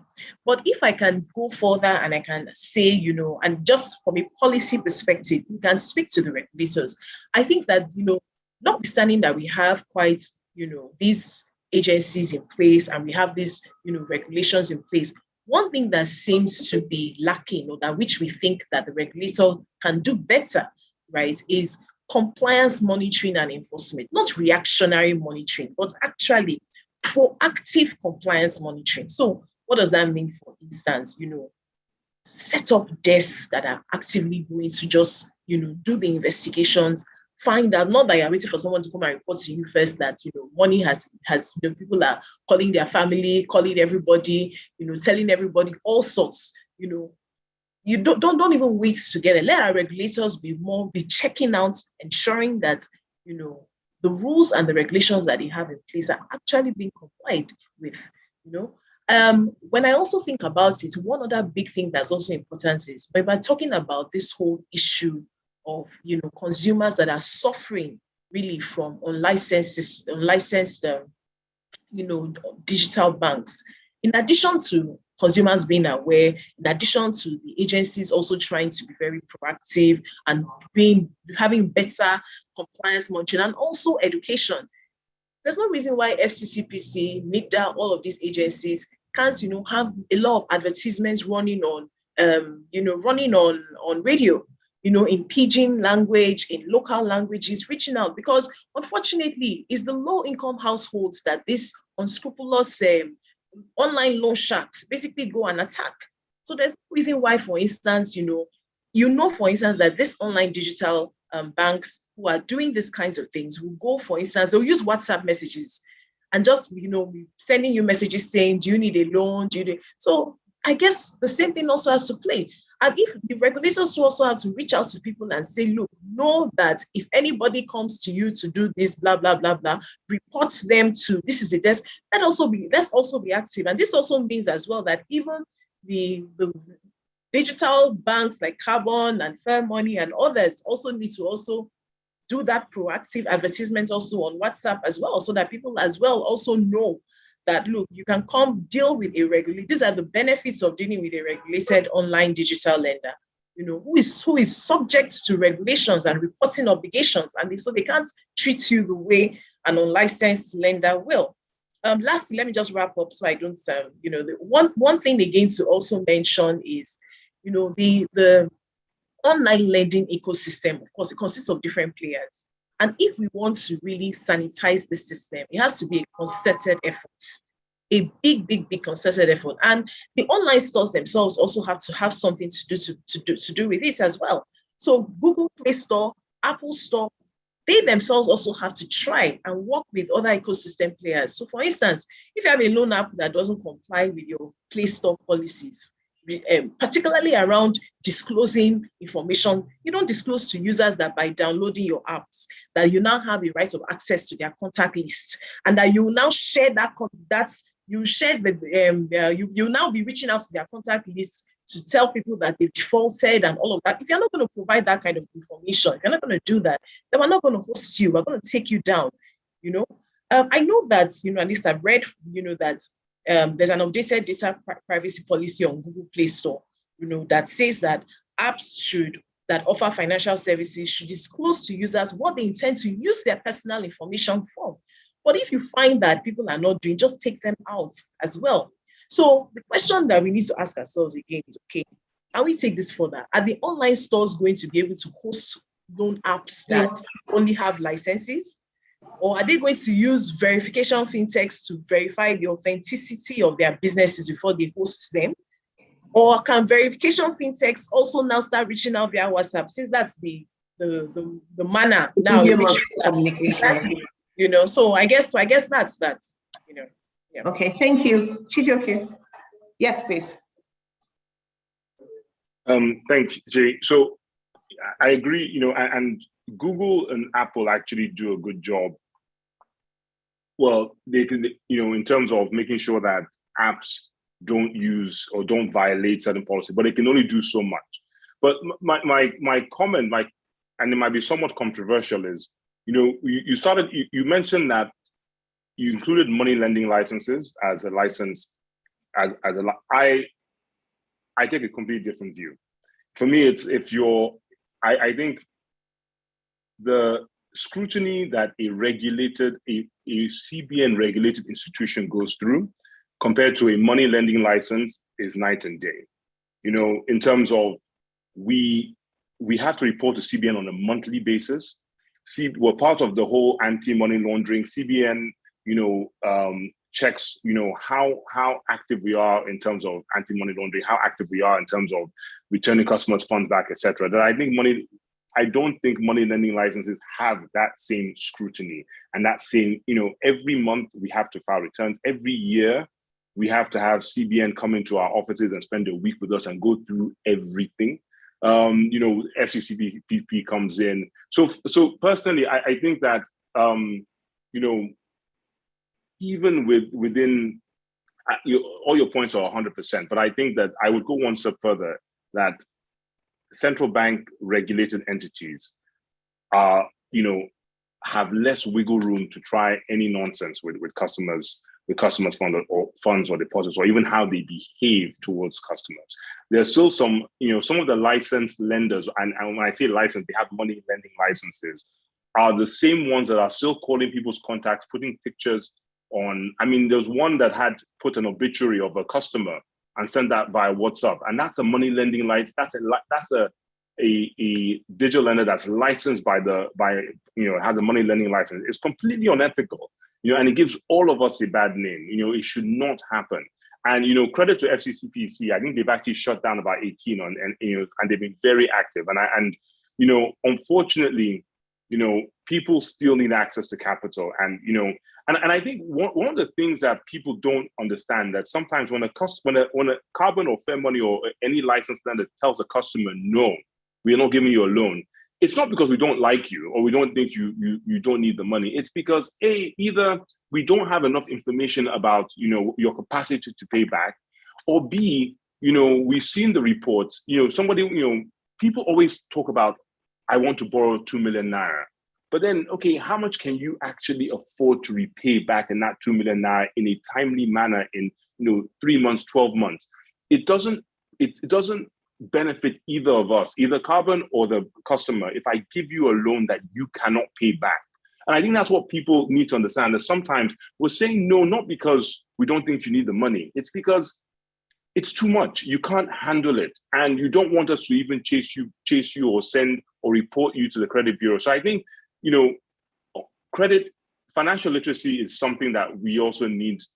I think the credit bureaus, the financial institutions like ourselves, the regulator, need to work on.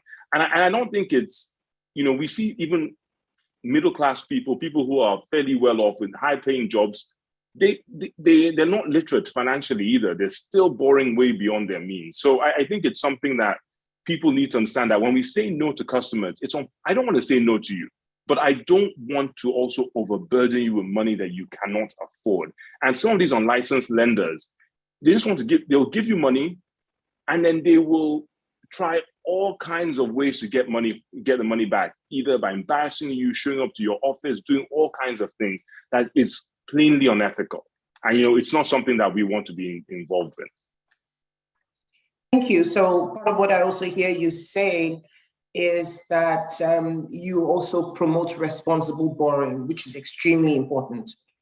Henry, I know you had your hand up, but in addition to the comments that you have, I'd really also like you to, briefly tell us, how fintechs are able to identify customers and serve markets in rural areas to contribute to financial inclusion, because there are a few questions from attendees about, where they are in Nigeria.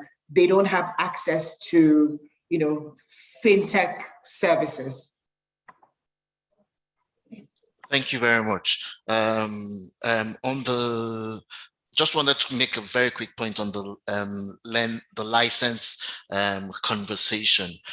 So I sort of share same sentiments with Chijioke, but I recognize that as CBN licensed players, if we want to now champion that all players should have like a CBN license, so maybe that is us trying to create some artificial barrier to entry, right? So and I know that the FCCPC themselves are more or less against anti-competition type stuff. But my comment here is really and truly, if within the players in the industry, if the major players within the industry can come together, the Carbons, the Fair Monies, the Branch, and the major players with whatever license you have can come together and have like a self-regulatory organization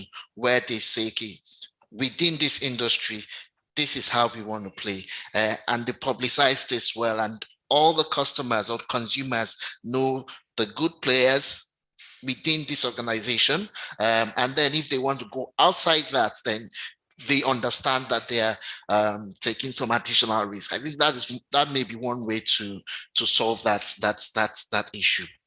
But now speaking to your questions, so one thing we need to agree on or know is that there are a lot of people that are offline. Right, and so whilst we want to, but the focus is driving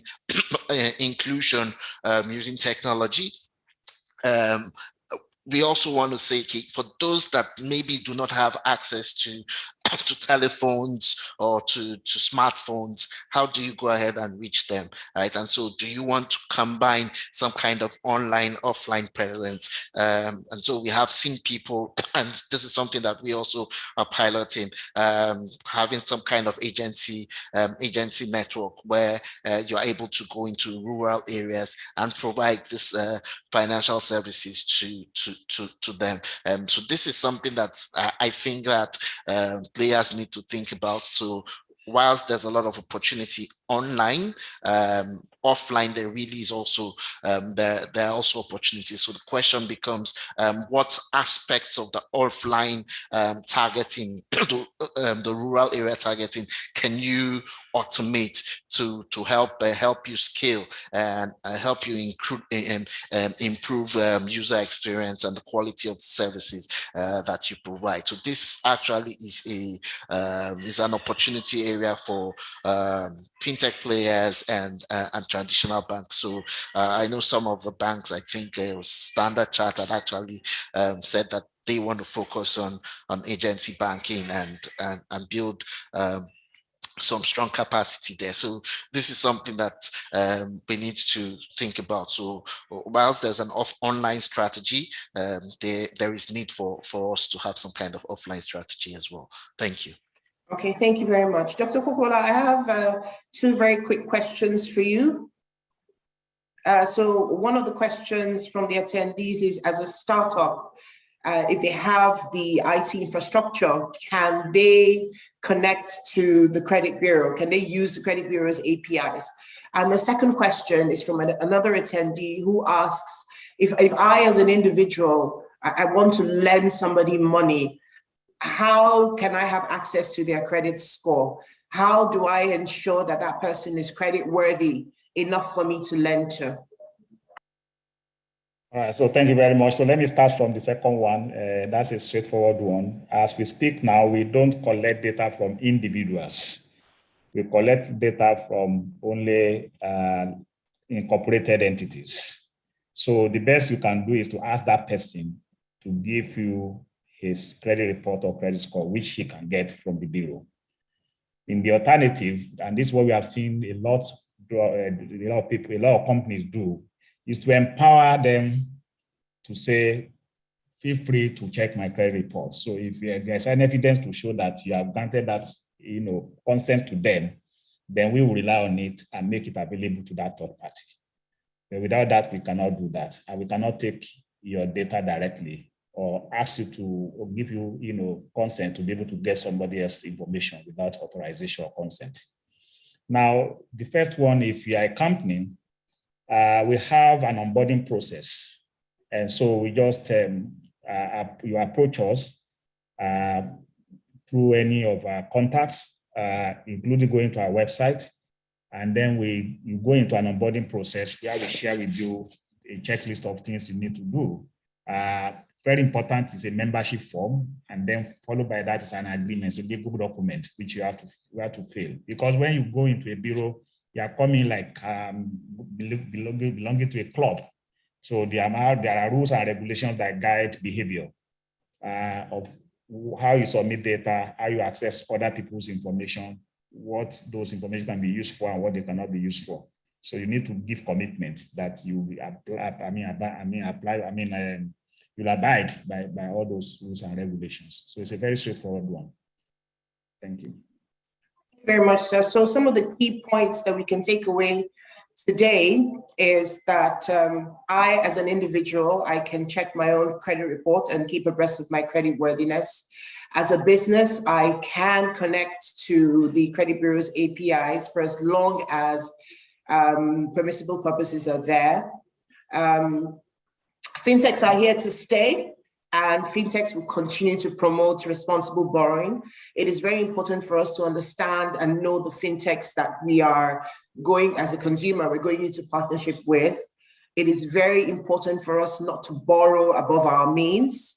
It is also very important for us to understand the laws surrounding not just fintechs that are being regulated, but also my rights as a consumer. Thank you very much. We've had a wonderful day today. It is my honor to thank the keynote speaker, Mr. Dozier, for a wonderful presentation. Speakers, Mrs. Bella, Mr. Obieka, Dr. Popola, everyone here has shared their wealth of experience, and we are most grateful for that. We still have over 200 questions. We will ensure that we respond to these questions on an offline, in an offline way. We thank members of the team from both CRC and also Carbon and Fair Money for their wonderful contribution towards this webinar. I mean, my colleague Sike, Mrs. Karim, Bemisola, thank you so much for all your contributions to making this webinar a success. Thank you to all the attendees as well. Without you, this would not have been possible. We look forward to welcoming you to our next webinar, which is coming up in August, and it's themed Impact of Micro Lenders on Access to Credit for Consumers and MSMEs in Nigeria. We've come to the end of the webinar for today. Thank you so much for being a part of this session. Good afternoon. Thank you all. You. Thank you very much. Bye. Bye.